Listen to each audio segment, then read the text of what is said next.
Saudara-saudara pendengar yang kami kasihi dimanapun Anda berada, Anda kembali bersama kami pada acara Telaga, Tegur Sapa Gembala Keluarga. Saya Gunawan Santoso dari Lembaga Gembala Keluarga Kristen akan berbincang-bincang dengan Bapak Pendeta Dr. Paul Gunadi. Beliau adalah seorang pakar dalam bidang konseling serta dosen di Seminari Alkitab Asia Tenggara, Malang. Kali ini kami akan berbincang-bincang tentang belajar untuk tunduk. Kami percaya acara ini pasti sangat bermanfaat bagi kita sekalian, dan dari studio kami mengucapkan selamat mengikuti. Ada satu perintah yang Tuhan berikan, dan perintah ini adalah perintah yang kurang populer untuk zaman ini. Secara spesifik perintah ini diberikan kepada para istri, yaitu, hai istri, tunduklah kepada suamimu seperti kepada Tuhan, karena suami adalah kepala istri, sama seperti Kristus adalah kepala jemaat.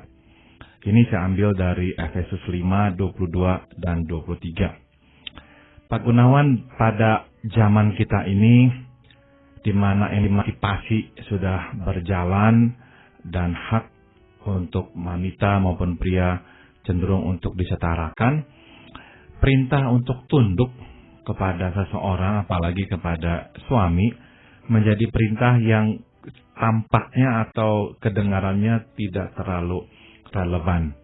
Nah, untuk itulah pada kesempatan ini kita akan mencoba untuk menggali konsep tunduk ini dengan lebih dalam.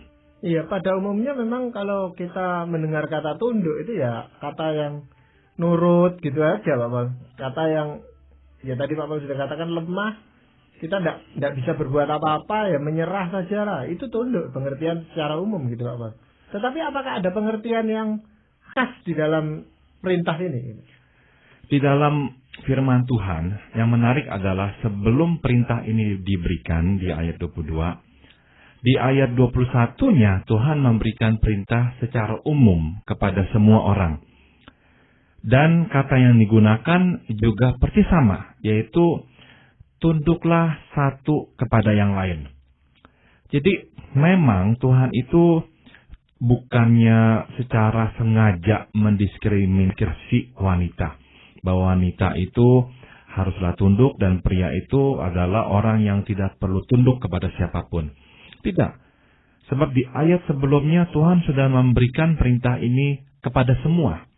Kepada semua umatnya, anak-anaknya, agar saling tunduk, saling menghormati satu sama lain. Nah, namun dalam organisasi keluarga memang harus ada yang tunduk. Sebab di dalam semua organisasi perlu ada yang namanya kepemimpinan. Kalau tidak ada kepemimpinan, yang akan terjadi adalah kekacauan. Nah, kepemimpinan itu tidak bisa tidak hanya akan berdiri di atas kepatuhan orang yang dipimpin. Kalau tidak ada kepatuhan orang yang dipimpin, ya dapat dikatakan tidak ada lagi pemimpin atau kepemimpinan. Jadi, keluarga sebagai unit organisasi yang kecil juga menuntut adanya kepemimpinan agar bisa berjalan dengan tertata dan rapi. Kalau tidak, akan terjadilah kekacauan.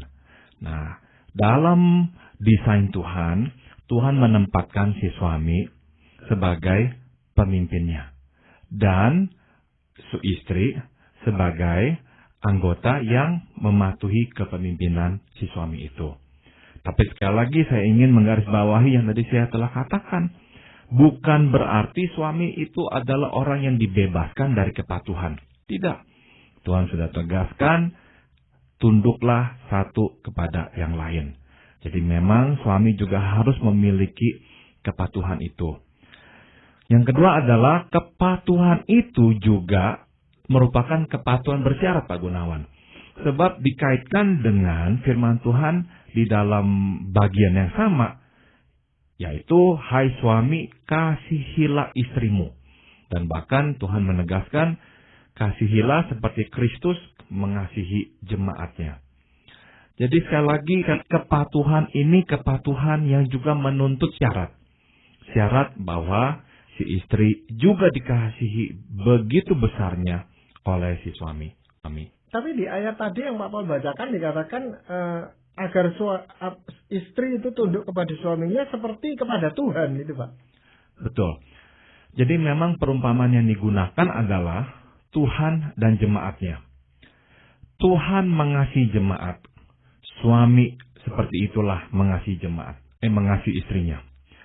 Jemaat patuh kepada Tuhan. Seperti itulah istri patuh kepada suaminya.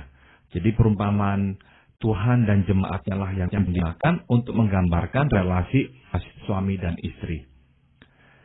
Saya mau ulas sedikit di sini. Kalau orang bertanya kepada saya, berapa patuhnya saya seharusnya kepada suami saya? Jawaban saya adalah berapa besarnya kasih suamimu kepada dirimu.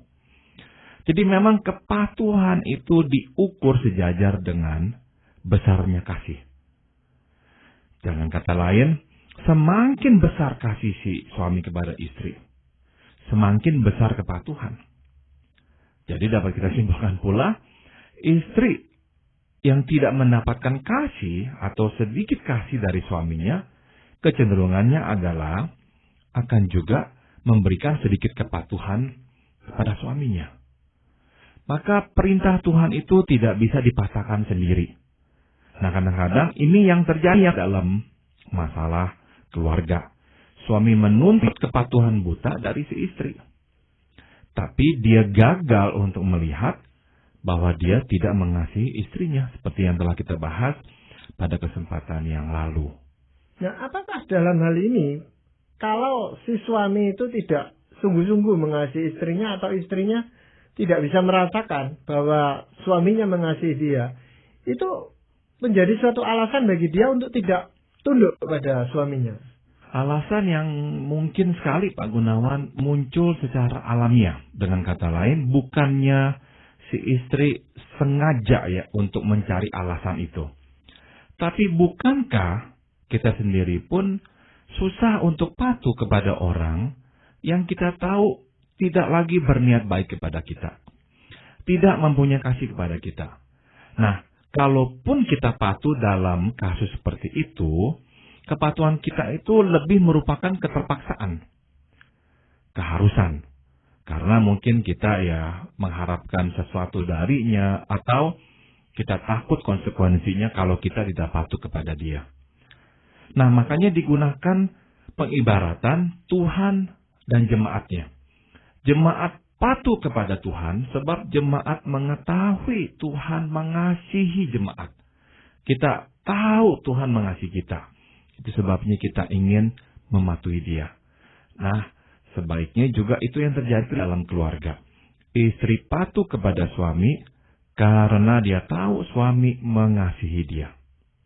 Nah, Pak Paul, supaya apa yang kita perbincangkan ini menjadi jelas, ini kalau Pak Paul tidak keberatan, apakah yang Pak Paul perhatikan terhadap istri Pak Paul itu ya, dalam hal belajar tunduk ini, Pak Paul? Saya bertanya kepada istri saya, sebab saya ini ingin mendapatkan responsnya dia, ya, apa yang dia pelajari dari kepatuhan kepada saya. Dan dia memberikan saya beberapa jawabannya. Yang pertama adalah, dia berkata dia patuh kepada saya, sebab dia selalu mengingat ini adalah perintah Tuhan. Dengan kata lain, istri saya, atau sebaiknya ya, para istri, memandang Tuhan sebagai pemberi perintah ini. Bahwa ini bukanlah sesuatu yang diminta oleh manusia, oleh sesamanya, oleh guru, oleh suaminya, atau oleh keluarganya. Oh bukan. Ini sesuatu yang diminta Tuhan. Dengan kata lain, kita ini tunduk kepada Tuhan yang memerintahkan kita untuk tunduk kepada suami. Tunduk kepada suami jadinya merupakan hasil kepatuhan kita kepada firman Tuhan. Saya mau tegaskan ini sebab saya kira sebagaimana kita ini pria juga ya, kita enggak selalu secara alamiah dan mudah menundukkan diri pada orang lain. Nah, kita juga perlu memaklumi bahwa istri kita juga tidak dengan alamiah dan mudah tunduk kepada kita. Apalagi tadi kita telah awali dengan perbincangan bahwa di zaman yang modern ini kita cenderung berpikir yang namanya patuh itu bodoh, tidak punya pendirian, lemah, penurut saja, seperti kerbau dicucuk hidung dan sebagainya. Nah, jadi saya mengerti pada zaman ini tantangan wanita untuk patuh kepada suaminya lebih besar daripada mungkin generasi orang tua kita atau kakek nenek kita. Jadi saya kira perempuan memang harus berjuang lebih keras. Nah, perjuangan ini hendaklah dilakukan dengan cara menatap Tuhan. Sebab dialah yang memberi kita perintah. Kita patuh kepada suami, sebab itu permintaan dia. Dapat kita simpulkan jadinya begini. Kepatuhan kita kepada suami merupakan bukti kepatuhan kita pada Tuhan sendiri. Sebab ini firman dia, ini permintaan dia.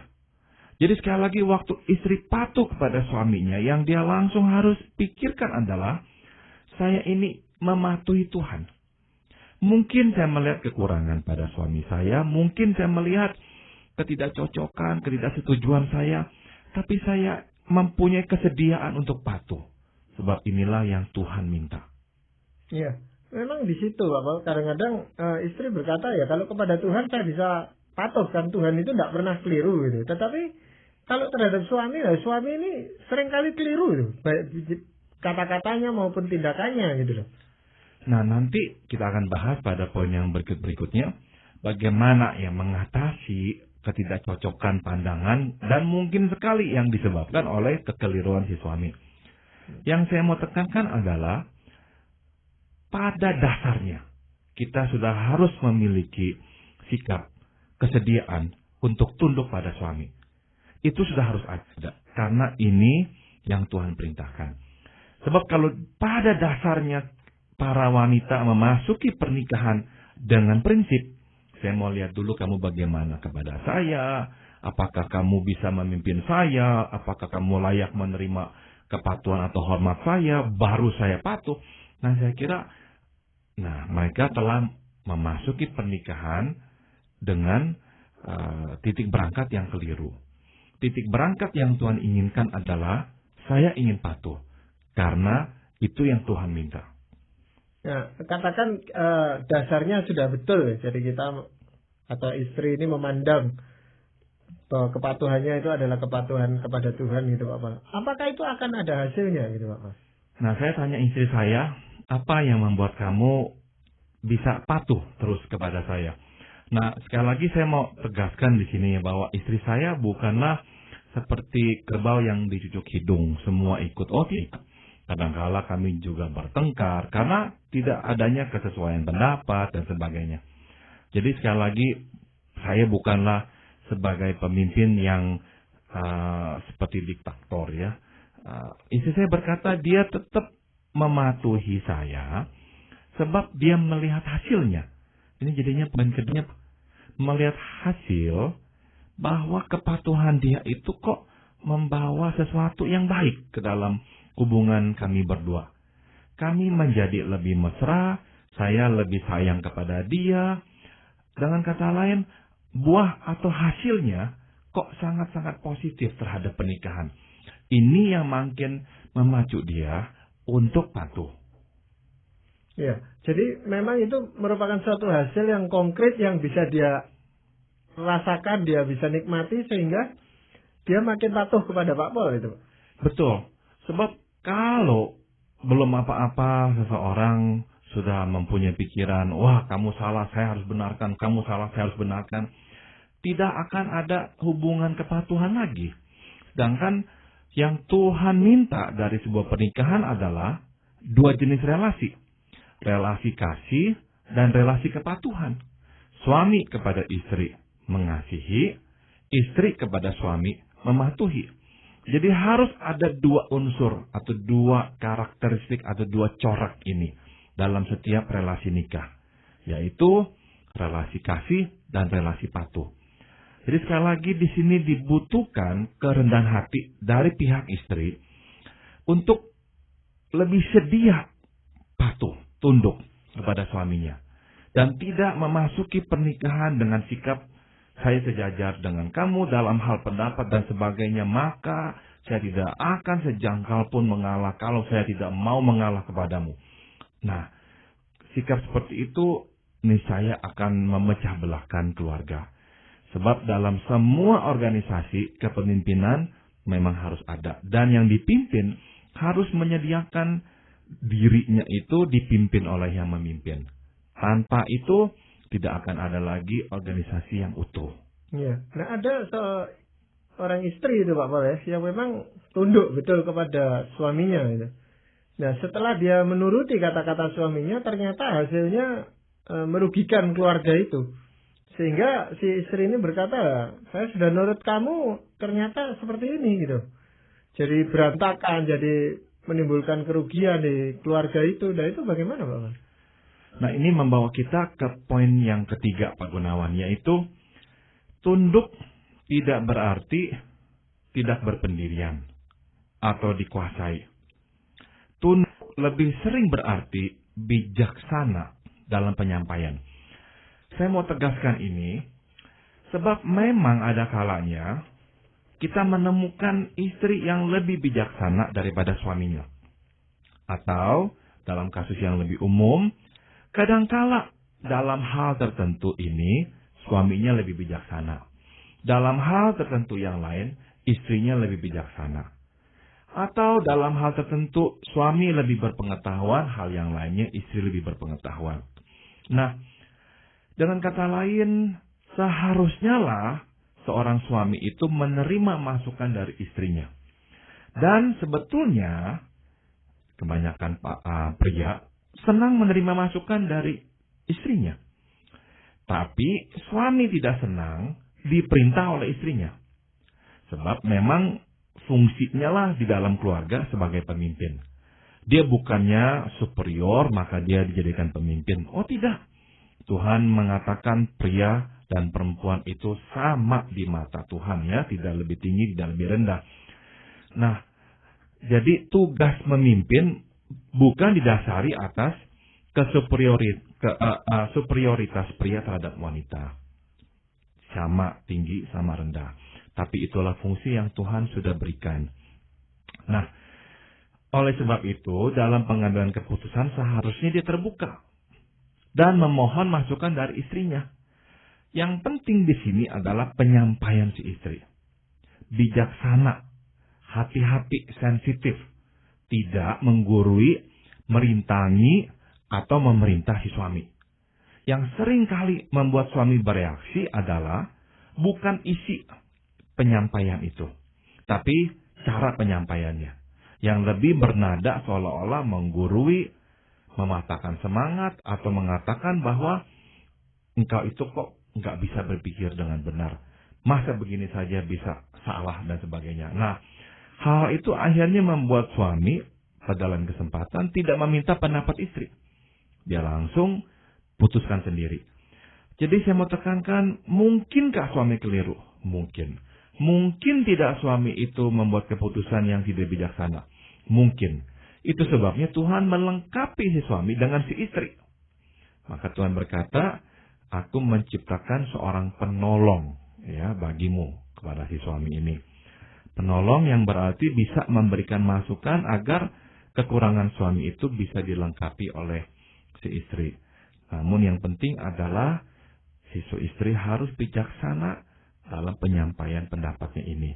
Iya, si istri itu sudah berusaha sebijaksana mungkin untuk menyampaikan pendapatnya Pak Paul. Tetapi karena biasanya memang istri kalah itu kalau diajak argumentasi dan sebagainya. Lalu akhirnya ya dia menyerah, ya sudahlah, saya ngikuti kamu gitu. Tapi dia sebenarnya sudah tahu bahwa hasilnya akan negatif gitu loh Pak Paul. Dalam kasus tertentu kalau masih bisa ditunda, tundalah. Jadi si istri bisa berkata kepada si suami, boleh nggak tunda dulu? Boleh nggak tunda dulu? Jadi itu salah satu kebijaksanaan yang bisa diambil oleh si istri.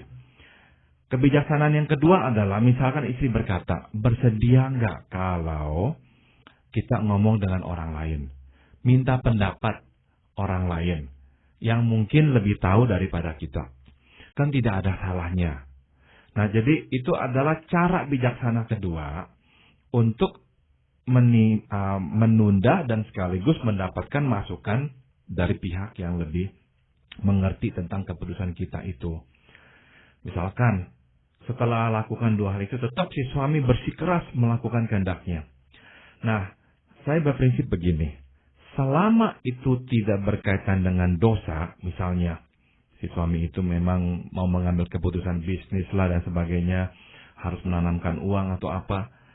Nah, selama memang tidak berkaitan dengan dosa, si suami tidak bisa lagi diberitahukan, biarkan.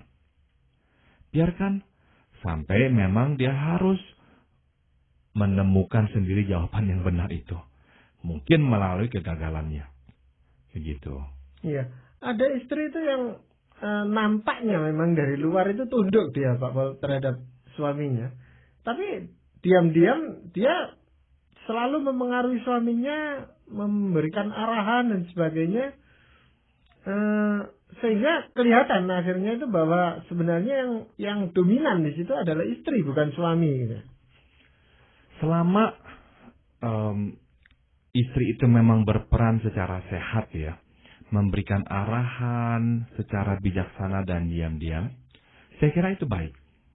Jadi sekali lagi, ketergantungan suami dan istri ini seharusnya menjadi ketergantungan yang berimbang. Suami sebagai pemimpin bergantung kepada istri yang berfungsi sebagai penolong. Si istri sebagai penolong bergantung kepada si suami yang berfungsi sebagai pemimpin. Jadi, seyogianya lah suami dan istri itu dalam pengambilan keputusan saling mengisi ya.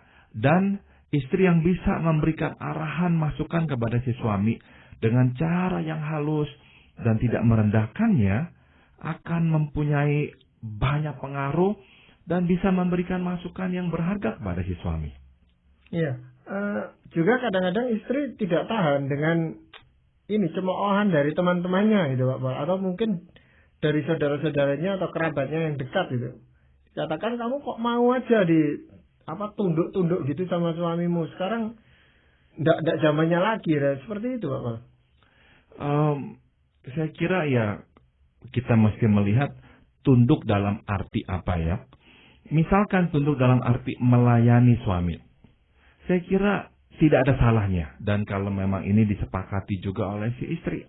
Misalkan pagi dia bangun, dia menyiapkan makan pagi, malam dia menyiapkan juga makan malam atau siang dan sebagainya. Melayani seperti itu hal yang indah. Tapi juga seharusnya dilakukan oleh suami kepada istri, bukan hanya istri kepada suami. Dalam hal-hal yang lain, suamilah yang melayani si istri. Ya, misalnya mengantar istri ke pasar atau beli barang, mengantarkan anak-anak untuk pergi kemana misalnya. Nah, dengan caranya si suami sendiri, dia pun melayani si istri. Jadi, seyogianya lah dalam keluarga kita melihat saling melayani seperti ini. Ya, bukan hanya istri yang menjadi pembantu rumah tangga kedua dalam rumah itu. Tapi memang kalau prinsipnya dia sudah benar bahwa yang tadi Pak Paul katakan itu, dia tunduk ini seperti tunduk kepada Tuhan, artinya dasarnya adalah firman Tuhan. Saya rasa apapun orang ngomong itu dia akan tetap lakukan itu, Pak. Betul. Dan dia melihat hasilnya ya, kalau suaminya hidup dalam takut akan Tuhan dan mengasihi dia, dan dia tunduk kepada suaminya, mereka berdua lah yang akan melihat buah dari ketaatan mereka kepada firman Tuhan. Bahwa hubungan mereka makin kuat, dan berkat Tuhan makin melimpah atas mereka. Dan mereka tahu kok bahwa di jalan Tuhan yang benar, disitulah mereka akan mendapatkan kedamaian dan juga tahu bahwa disitulah Tuhan akan memberkati dan memimpin mereka. Ya, jadi dalam hal ini bukan soal ada yang menang atau yang kalah, tetapi semuanya merasakan kebahagiaan itu, Bapak. Betul sekali. Dan dalam rumah tangga yang sehat, yang enak ya, tidak ada lagi yang merasa bahwa dia itu diperintah. Dan tidak ada lagi yang merasa bahwa dia memerintah. Tidak ada. Karena semua akan berjalan secara sangat alamiah, tidak adanya keterpaksaan. Jadi waktu si suami itu dilihat sebagai pemimpin, dia sendiri nggak merasakan dirinya itu sedang memimpin-mimpin. Dia nggak harus mengeluarkan energi otoritasnya untuk menguasai si istri. Dan sebaliknya juga dengan si istri kepada si suami. Iya, jadi saya percaya sekali Pak Paul, ada banyak para pendengar kita dan kita semua tentunya ingin belajar untuk membentuk suatu keluarga yang berbahagia sesuai dengan ketentuan yang Tuhan sudah berikan. Terima kasih Pak Paul untuk perbincangan kali ini. Dan para pendengar sekalian yang kami kasihi, kami mengucapkan banyak terima kasih Anda telah mengikuti perbincangan kami dengan Bapak Pendeta Dr. Paul Gunadi dalam acara Telaga, Tegur Sapa Gembala Keluarga. Kami baru saja berbincang-bincang tentang belajar untuk tunduk. Bagi Anda yang berminat untuk mengetahui lebih lanjut mengenai acara ini, silakan Anda menghubungi kami lewat surat. Alamatkan surat Anda ke Lembaga Bina Keluarga Kristen atau LBKK, Jalan Cimanuk 58, Malang. Anda juga dapat menggunakan email dengan alamat telaga@indo.net.id. Saran-saran, pertanyaan, serta tanggapan Anda sangat kami nantikan. Dan akhirnya dari studio kami mengucapkan terima kasih atas perhatian Anda. Sampai jumpa pada acara Telaga.